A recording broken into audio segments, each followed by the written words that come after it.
तीखे आम के मुरब्बों का शौकीन ससुराल। मम्मा मम्मा भूख लगी है, मम्मा मम्मा भूख लगी है, खाना लाओ खाना लाओ। हाँ मम्मा, वी आर हंग्री, जल्दी खाना लेकर आओ। अरे भाई आज क्या बच्चों की जान लोगी। अरे जल्दी लाओ, अब तो पेट में चूहे क्या डायनासोर दौड़ रहे हैं। आ रही हूँ, बस 2 मिनट। भाभी, आपको नहीं लगता हमारे घर वाले खाने के नाम पर एकदम पागल हो जाते हैं? पागल ये खाने के लिए नहीं है राशि, ये तो उस तीखे आम के मुरब्बा के लिए पागल हैं। भाभी सच में इतना अच्छा लगता है इन लोगों को ये मुरब्बा। अरे पूछो मत, इन लोगों को खाने में केवल पराठे दे दो और ये मुरब्बा दे दो, ये लोग तो पूरा खाना इसी मुरब्बे से खत्म कर लेंगे। लेकिन आज तो हमने सब्जियां बनाई है ना, आज हम सभी को सब्जियों से ही खाना खिलाएंगे। कोशिश करके देख लो। राशि अभी 2 दिन पहले अपने तीखे आम के मुरब्बे के शौकीन ससुराल में शादी करके आई थी। आज को अपनी जेठानी मीनू और रेखा के साथ रसोई में खाना बना रही थी। बाहर डाइनिंग टेबल पर पूरा परिवार खाने का इंतजार कर रहा था। बहुओं जल्दी करो, सभी लोग खाना मांग रहे हैं। हाँ हाँ मम्मी, बस आ ही रही हूँ। इतनी मेहनत से ही आज हमने 4 तरीके की सब्जियां बनाई, आज तो किसी को मुरब्बा नहीं मिलेगा। राशि जैसे ही थाली लेकर डाइनिंग टेबल पर पहुंचती है, पूरा परिवार खाने पर टूट पड़ता है। अरे अरे ये क्या, बहू अचार कहाँ है? हाँ राशि, हमारे तीखे आम का मुरब्बा कहाँ है? इसके बिना खाना कैसे खाएंगे? अरे पापा भैया, ये बनाई तो है ना, इतनी सारी सब्जियां, आप इनको खाइए तो सही। अरे बिना तीखे आम के मुरब्बे के बिना भी कोई खाना खाना है?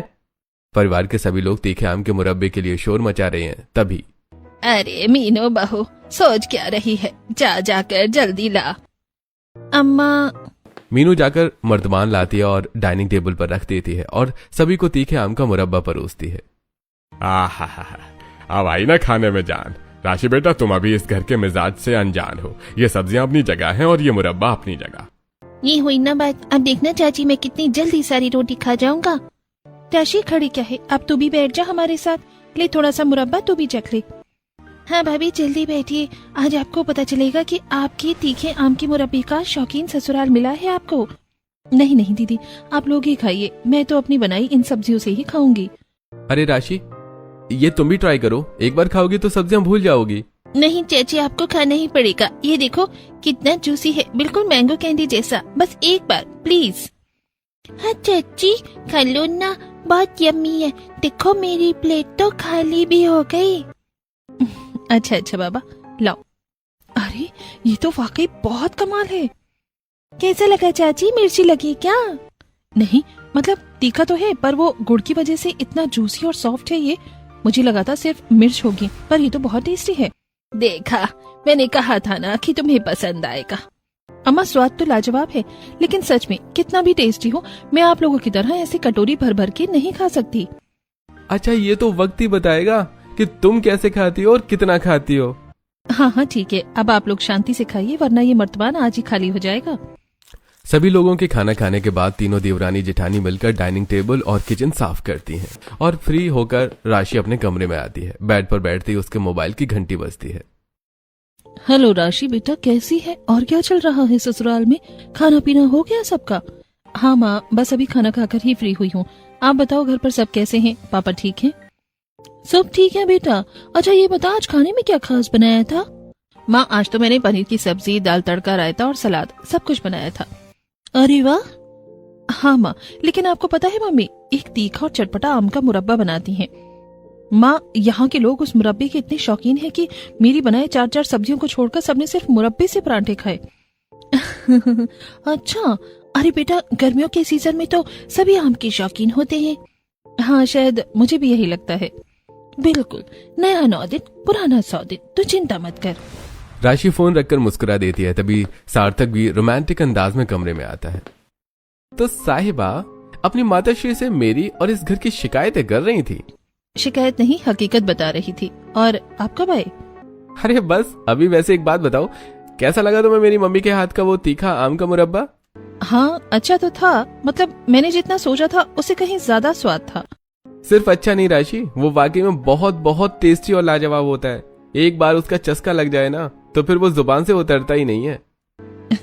हाँ, कहीं तुम्हारी तरह मुझे भी उसकी लत न लग जाए। लत तो लगेगी राशि, इस घर की हर चीज की लत लगेगी, और मेरी भी।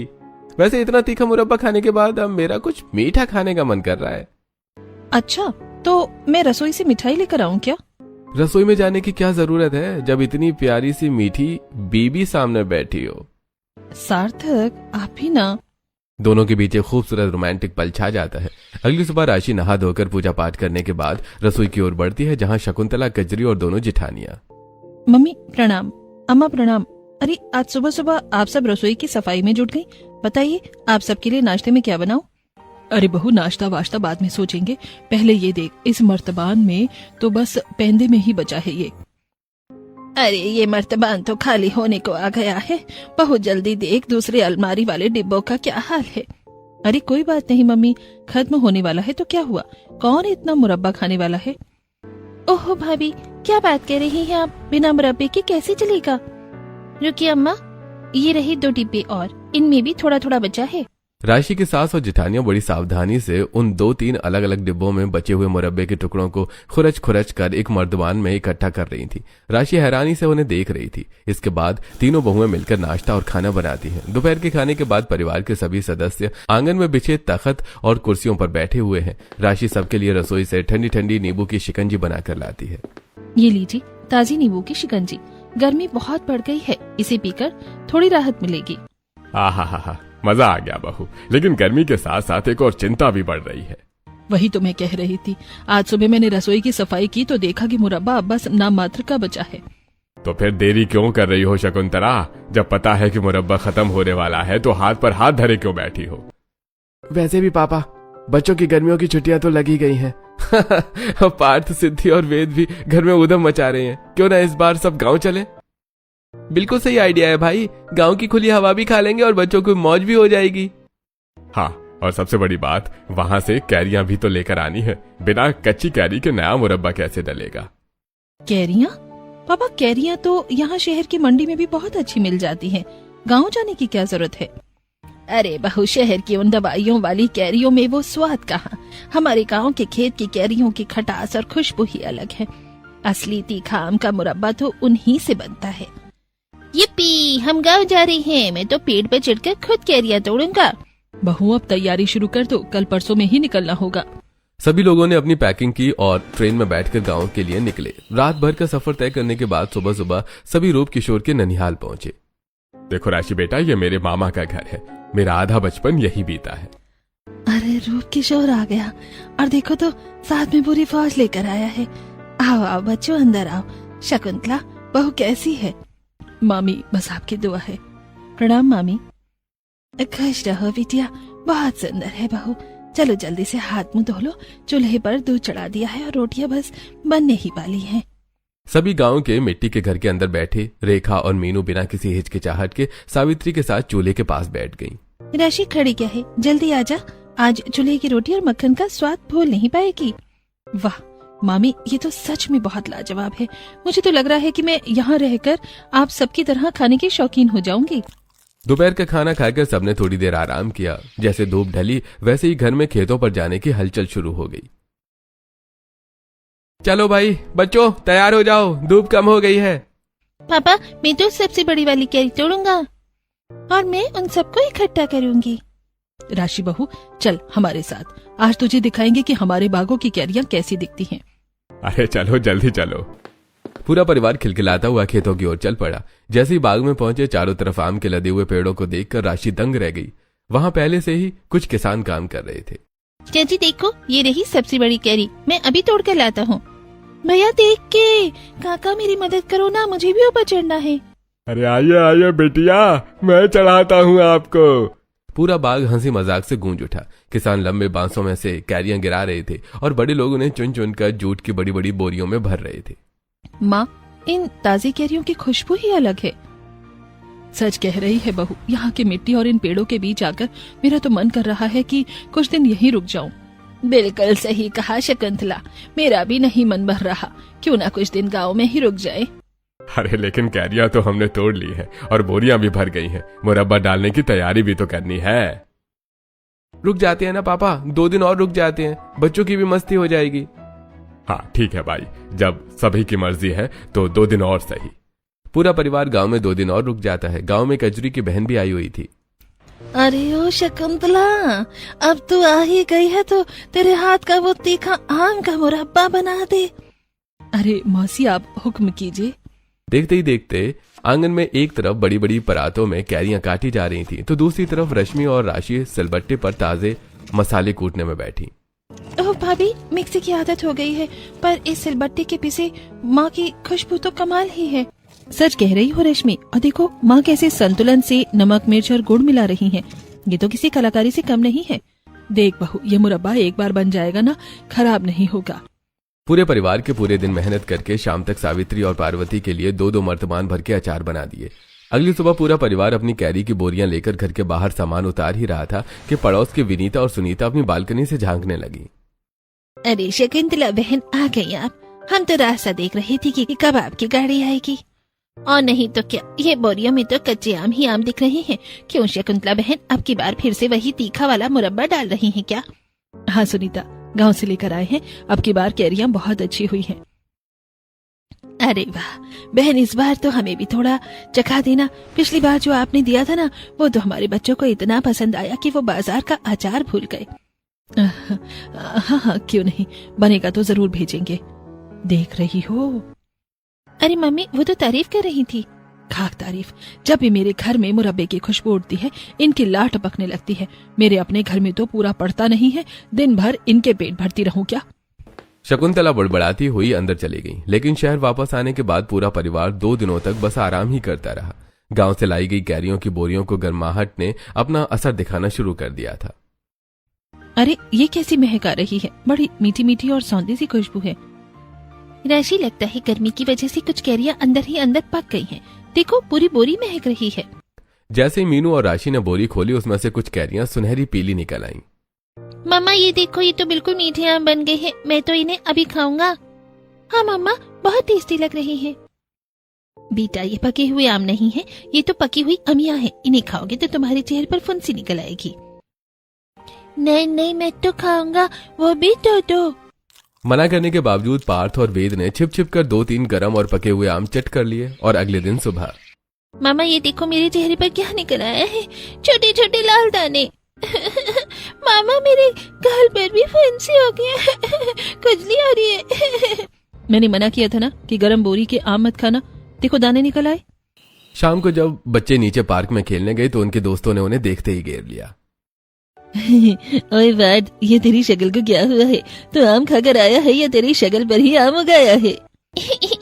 देखो देखो टूटू, अब मैंगो मैन बन गया है।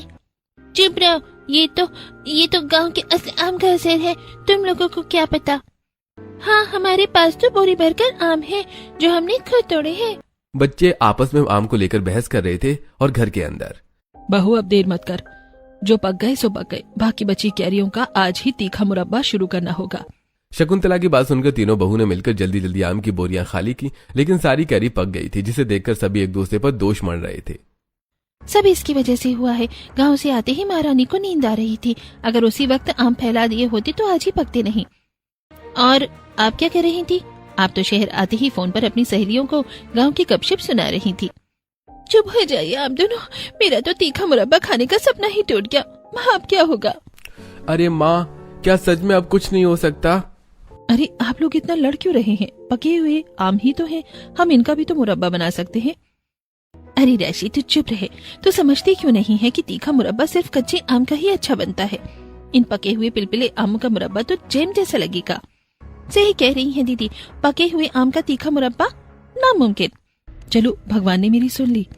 अच्छा ही आम पक गए, ना रहेगा मुरब्बा, ना मचेगा शोर। अब कम से कम ये लोग शांति से मेरी बनाई हुई सब्जियां तो खाएंगे। राशि, कहाँ खो गई? कुछ सोच रही हो क्या? अरे नहीं, रहने दो सार्थक, अब कोई बहस नहीं। ये सारे पके हुए आम या तो बांट दो या बच्चे खा लेंगे। इस बार हमारे घर में तीखा मुरब्बा नहीं बनेगा, बस। उस रात राशि ने रसोई में तरह तरह के पकवान बनाए और शकुंतला बहुत सावधानी से उस आखिरी बचे हुए मुरब्बे को बरनी से सबको थोड़ा थोड़ा हिस्सा दे रही थी। अरे दादी, ये क्या? बस एक छोटा सा टुकड़ा, थोड़ा और दो ना, इसमें तो एक रोटी भी खत्म नहीं होगी। अरे बेटा, बस इतना ही बचा है। और जो गांव से कैरी लाए थे वो तो सब पक गए, अब ये भी खत्म हो चला है। अरे बच्चों देखो तो सही, मैंने आप लोगों के लिए आज कितनी बढ़िया पनीर की सब्जी और भरवा भिंडी बनाई है। आप लोग ये सब्जियां खाओ ना। नहीं चाची, हमें सब्जी नहीं खानी, हमें तो वही तीखा मुरब्बा चाहिए। हाँ, हमें भी मुरब्बा चाहिए। राशि, सब्जी अच्छी बनी है पर सच कहूं मुरब्बे के बिना थाली अधूरी लग रही है। सार्थक ने उस दिन सिर्फ 2 रोटियां खाई और रूप किशोर ने भी ज्यादा खाना नहीं खाया।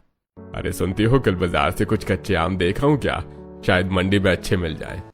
देख लीजिए, पर इतने पैसे कहाँ से आएंगे, और गांव वाली बात शहर के आमों में कहाँ। अरे बाप रे, मैंने तो सोचा था मुरब्बा नहीं होगा तो सभी सब्जियां खाएंगे, लेकिन यहाँ तो कोई पेट भरकर खाना ही नहीं खा रहा।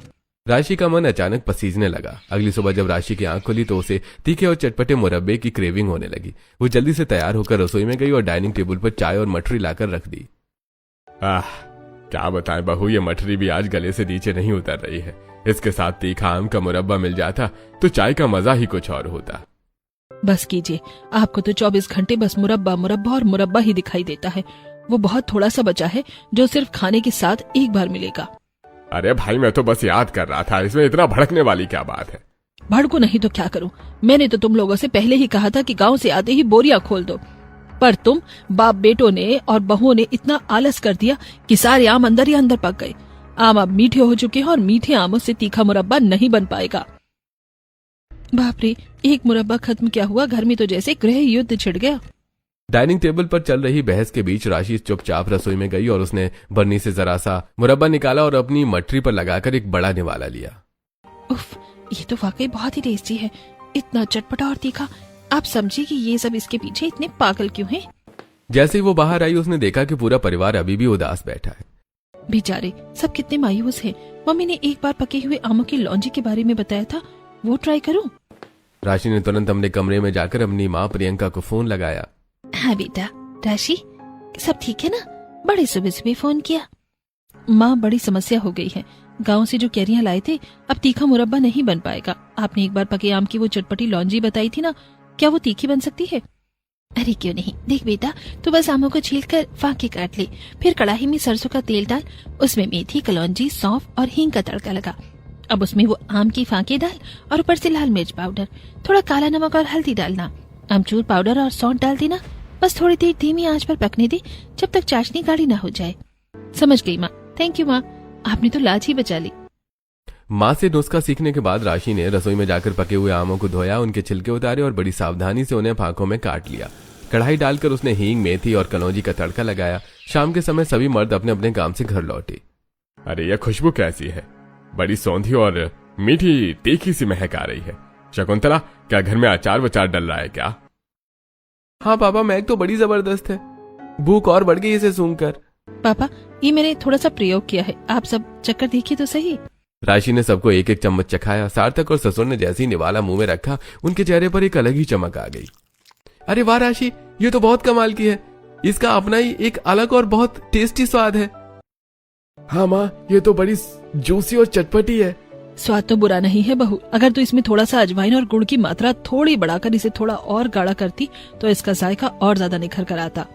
सच मम्मी, अगर आपकी टिप्स इसमें मिल जाएं तो ये और भी लाजवाब हो जाएगी। मम्मी, हमारे पास वो जो 4 बोरी पके हुए आम रखे हैं, क्यों ना हम उन सबका यही मुरब्बा लौंजी बना ले? हाँ हाँ दादी, ये तो बहुत यम्मी है, हम तो ये मजे से खा लेंगे। चल ठीक है, जब सबको इतना भा गया है तो बेकार क्यों जाने दे। अगले दिन सुबह सूरज चढ़ते ही शहर की उमस और ऊपर से किचन की गर्मी, सब बेहाल थे। उफ, आज तो सुबह से ही गला सूख रहा है। राशि, जरा ठंडा ठंडा नींबू पानी पिला दो, वरना आज तो काम पर जाना मुश्किल हो जाएगा। अरे नींबू तो कल ही खत्म हुए थे और आज तो सब्जी वाला भी अभी तक नहीं आया। मामा, मुझे बहुत प्यास लगी है, कुछ भी ठंडा पिला दो ना। और नहीं तो क्या, इतनी गर्मी में बिना कुछ ठंडे के तो जी घबराने लगता है, पर अब नींबू नहीं है तो क्या ही करे। राशि ने देखा कि सब प्यास से बेहाल हैं, तभी उसकी नजर रसोई के कोने में रखी उन पके और अधपके आमों की बोरी पर पड़ी। नींबू नहीं है तो क्या, आम तो है, चलो आम पन्ना बनाते हैं। राशि ने फुर्ती से कुछ आम उठाकर उन्हें अच्छे से धोया और कुकर में उबलने के लिए रख दिया। जब आम उबल गए तो उसने उनका गूदा निकाला और उसमें पुदीने की पत्तियां, भुना हुआ जीरा, काला नमक और थोड़ी सी चीनी मिलाकर मिक्सी में घुमा दी। फिर ढेर सारी बर्फ और ठंडे पानी के साथ उसे बड़े जग में सजाकर बाहर ले आई। ये लीजिए, नींबू पानी तो नहीं मिला, पर ये खास आम पन्ना पीकर देखिए। आहा, भाई वाह राशि बेटा, ये क्या है? गले को ऐसी ठंडक मिली है कि क्या ही बताऊं। अरे वाह राशि, ये तो नींबू पानी से भी 10 गुना बेहतर है। खट्टा मीठा और ऊपर इसे ये चटपटा स्वाद, आहा मजा आ गया। मामा ये तो बिल्कुल जूस जैसा लग रहा है, पर उससे भी ज्यादा टेस्टी। सच में बहू, तूने तो आज मानो जान बचा ली। अब देख इतने सारे आम रखे हैं, तो एक काम कर, आधे आमों की हम ये खट्टी मीठी लौंजी बना लेते हैं और बाकी आधे का ये आम पन्ना का शरबत स्टोर करके रख लेंगे। बिल्कुल सही, और इस बार कोई आलस नहीं करेगा। सार्थक, संजीव, बबलू, चलो बाजार की तैयारी करो। शकुंतला ने तुरंत एक कागज निकाला और माँ की लंबी लिस्ट तैयार की। कलौंजी, मेथी दाना, सौंफ, राई, ढेर सारी लाल मिर्च, काला नमक, भुना जीरा, हींग और 5 किलो गुड़। तीनों भाई थैला उठाकर शहर की सबसे पुरानी मंडी पहुंचे। अरे बाप रे भैया, यहाँ की हवा में ही मिर्च घुली हुई है क्या? मेरा तो गला ही जलने लगा। अरे ये असली मौके की पहचान है। चल वो कोने वाली मुरारी लाल एंड सन्स की दुकान पर चलते हैं। मम्मी हमेशा वहीं से सामान मंगवाती हैं। दुकान के बाहर पीली हल्दी की गांठों और लाल मिर्च के कट्टे छोटा सा पहाड़ जैसे सजे थे। दुकान का मालिक मुरारी लाल एक ऊंची गद्दी पर बैठा बड़े से तराजू पर राई तोल रहा था। राम राम काका, ये सारा सामान जल्दी से निकाल दीजिए। अरे राम राम भैया। अरे कलौंजी, मेथी, 5 किलो गुड़ और इतनी सारी सूखी मिर्च। क्यों भैया, लगता है इस बार आम का सीजन कुछ ज्यादा ही जोरों पर है। अरे काका पूछिए मत, गांव से 4 बोरियां भर के लाए थे आम। जरा ये सौंफ देखना, पिछली बार जैसी खुशबू नहीं आ रही इसमें। अरे बबलू भैया, कैसी बात कर दी। इस बोरी को सुनिए, कल ही नागौर से आई है, एकदम ताजी और हरी। हाँ ये वाली कुछ बेहतर है। और काका, गुड़ में मिलावट तो नहीं है ना? अरे सरकार, पुश्तैनी दुकान है हमारी, एकदम जैसे देसी गुड़ है, चक्कर देख लीजिए। काका ये वाली मिर्च देना जो सबसे तीखी हो। फिर तो ये तेज मिर्च ले जाइए भैया। मंडी की उस भीड़ भाड़ में दुकानदार से सामान के थैले उठाकर तीनों भाई पसीने से लथपथ होकर घर पहुंचे। आंगन के बीचों बीच 2 बड़ी ईंटों की भट्टियां तैयार की गईं। पुराने स्टोर रूम से पीतल और तांबे के वो बड़े पतीले और कढ़ाइयां निकाली गईं। अरे रेखा, मीनू, जल्दी से उन बड़े पतीलों को राख से मांझ कर लाओ। राशि, ओखली में ये कूट। एक तरफ सार्थक, संजीव और बबलू ने बड़ी बड़ी बाल्टियों में पानी भरकर आमों को धोना शुरू किया। दूसरी तरफ सभी औरतों ने मिलकर अमियां छीलकर काटी। पहली भट्टी पर एक बड़ी लोहे की कढ़ाई चढ़ाई गई। बहू, कढ़ाई गर्म हो गई है, इसमें आधा लीटर सरसों का तेल डाल। मम्मी, तेल से धुआं उठने लगा है, अब मैं डालूं? हाँ, अब डाल इसमें मेथी, कलौंजी, सौंफ और राई। जैसे ही राशि ने आम डाले, पूरे आंगन में छन छन की आवाज गूंजी। फिर उसमें पके हुए आमों की फांकें डाली गईं। शकुंतला ने अपने हाथ से कुटी हुई सूखी लाल मिर्च, काला नमक और हल्दी का मिश्रण ऊपर से छिड़का। मम्मी, आम तो अपना रस छोड़ने लगे हैं, अब गुड़ डाल दो। हाँ, गुड़ की डलियां डाल दे। इसे तब तक पकने दो जब तक चाशनी शहद जैसी गाढ़ी और चिपचिपी ना हो जाए। दूसरी भट्टी पर एक बड़ा पीतल का पतीला चढ़ा था जिसमें आम उबल रहे थे। ओहो, ये तो बहुत गर्म है। राशि, अब क्या करना है? दीदी, इनका छिलका उतारकर सारा गूदा इस परात में निकाल लीजिए। राशि ने पुदीने की ताजी पत्तियों, भुने हुए जीरे और थोड़ी सी इलायची का पेस्ट बनाया। उबले हुए आम के गूदे में चीनी की चाशनी, सेंधा नमक मिलाया गया। वाह, एक तरफ लौंजी की खटास मिठास, मजा आ गया। और ये हमारी छोटी बहू की सूझबूझ से शुरू हुआ है। शाम होते होते आंगन में मुरब्बा और आम पन्ना तैयार हो गया। ठंडा होने पर मर्तबानों और कांच की बोतलों में भर गया। आम पन्ना मुरब्बा की खुशबू पड़ोस में फैल गई थी। अरे शकुंतला बहन, क्या गजब की महक है। लगता है इस बार कुछ नया पक रहा है। हाँ विनीता, इस बार पके आम का मुरब्बा बनाया है। विनीता और 2-3 और पड़ोसने खुशबू से घर में खिंची चली आई। राशि ने उन्हें छोटी कटोरियों में चखने के लिए ताजा बनी लौंजी दे दी। उफ, शकुंतला बहन, ये तो ऐसी है कि उंगलियां चाटते रह जाओ। क्या मुझे 2 किलो मिल सकता है? पैसे बता देना आप। मेरे लिए भी 5 केजी दे देना। अरे हमने तो घर के लिए बनाया था, पर तुम लोग तो ऑर्डर देने लगी। मम्मी, अगर सबको पसंद आ रहे हैं तो क्यों ना हम थोड़ा और बना लें। बोरियां तो भरी पड़ी हैं। ठीक है आंटी, हम आप लोगों के लिए मुरब्बा तैयार कर देंगे। एक तरफ राशि घर से मुरब्बा के ऑर्डर ले रही, वहीं दूसरी तरफ रूप किशोर और उनके बेटे की गन्ने की जूस की छोटी सी दुकान पर परेशान थे। रात तक सभी दुकान बढ़ाकर घर आ जाते हैं। घर का आंगन कांच की शीशियों और मर्तबानों में सजा था। राशि ने बहुत ही करीने से उन पर छोटे छोटे स्टिकर लगा दिए थे। अगले दिन, अरे शकुंतला बहन, आज तो पूरे मोहल्ले में आपके घर की ही चर्चा है। लाइए, दे दीजिए मेरा 2 किलो मुरब्बा। विनीता आंटी, ये लीजिए आपका खट्टा मीठा मुरब्बा। इसे हमने खास तरीके से पकाया है ताकि ये खराब ना हो। जैसी राशि ने मुरब्बे का मर्तमान पकड़ाया, उसने साथ में एक छोटी सी कांच की शीशी भी विनीता के हाथ में थमा दी। ये क्या है बहू, हमने तो सिर्फ मुरब्बे के लिए कहा था। आंटी, ये मेरी तरफ से आपके लिए हमारे घर का बना खास आम पन्ना है। बस इसको 2 चम्मच ठंडे पानी में मिलाने और शरबत आपका तैयार। आप इसे ट्राई करके देखिए। अरे ये तो बड़ी सुंदर लग रही है, फ्री में दे रही हो। हाँ हाँ, चक्कर देखो। राशि की ये फ्री सैंपल वाली चाल काम कर गई और शाम के समय विनीता और सुनीता के साथ 3-4 नई औरतें भी दरवाजे पर खड़ी थी। राशि बेटा, वो पन्ना जो कल दिया था ना, कमाल है वो था। मेरे जेठ आए थे, उन्हें पीने को दिया तो बोले कि ऐसी ठंडक तो शहर के महंगे होटलों में भी नहीं मिलती, मुझे तुरंत इसकी 5 बड़ी बोतलें चाहिए। और मुझे भी, मेरी कितनी बाजी है कल, मैं सबको यही पिलाना चाहती हूँ, और साथ में वो तीखी लौंजी भी देना। देखते ही देखते पके आम के मुरब्बे और आम पन्ना की अब एडवांस बुकिंग होने लगी थी। राशि एक डायरी लेकर सबके ऑर्डर नोट करने लगी। शाम को जब सार्थक, बबलू और संजीव थके हुए दुकान से लौटे तो उन्होंने अपनी परेशानी घर वालों के साथ साझा की। अरे आजकल गर्मी इतनी बढ़ गई है और गन्ने के दाम भी, लेकिन जूस का दाम भी बढ़ा। पूरे दिन मेहनत के बाद भी कमाई हाथ ही नहीं लगती। रूप किशोर की बात सुनकर राशि को एक आइडिया आया। सुनिए, कल आप दुकान पर सिर्फ गन्ने का रस नहीं बल्कि ये आम पन्ना भी साथ लेकर जाइए। 20 रुपए का 1 गिलास बेच कर देखिए। अरे राशि, लोग गन्ने के रस के शौकीन हैं, पता नहीं है पन्ना कोई खरीदेगा या नहीं। भैया आप बस विश्वास रखिए, ये लू से बचाने वाली दवा भी है और स्वाद का खजाना भी। लोग इसे जरूर पसंद करेंगे।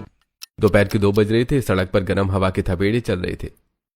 आइए साहब, लू से बचिए, असली आम का ठंडा पन्ना पीजिए, शरीर को ठंडक और ताजगी के साथ।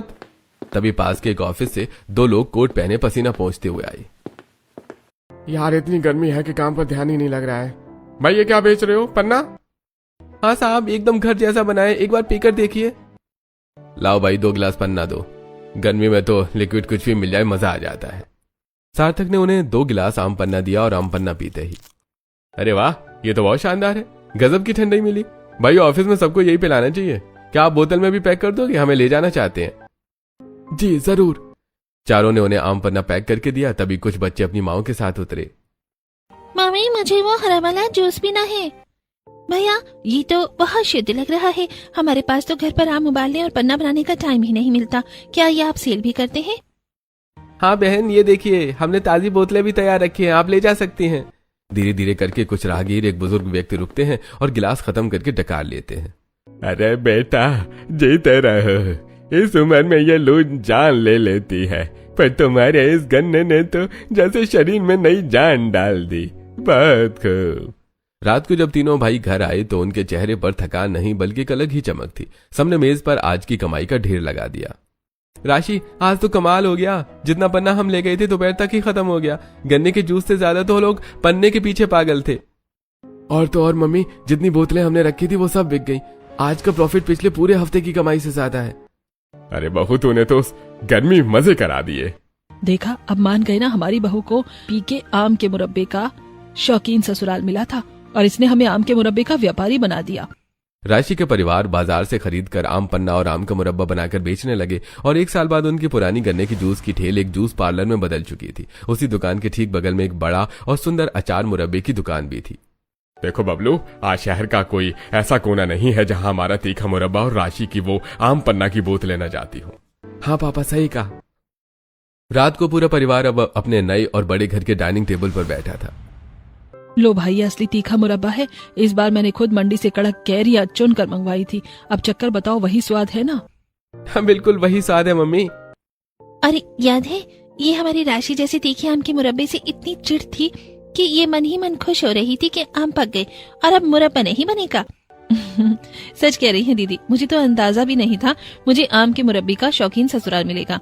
तब मैं सच में मुरब्बे से छुटकारा पाना चाहती थी और आज देखिए मैं खुद उसी तीखे आम के मुरब्बे की व्यापारी बन गई हूँ। तो दोस्तों, आपको तीखे आम का मुरब्बा ज्यादा पसंद है, मीठी लौंजी या फिर कोई और आम का अचार? और इस गर्मी में आपके घर में कौन कौन से तरीके से अचार डाले गए हैं, हमें कमेंट सेक्शन में जरूर बताइए। हम आपके कमेंट्स का इंतजार करेंगे।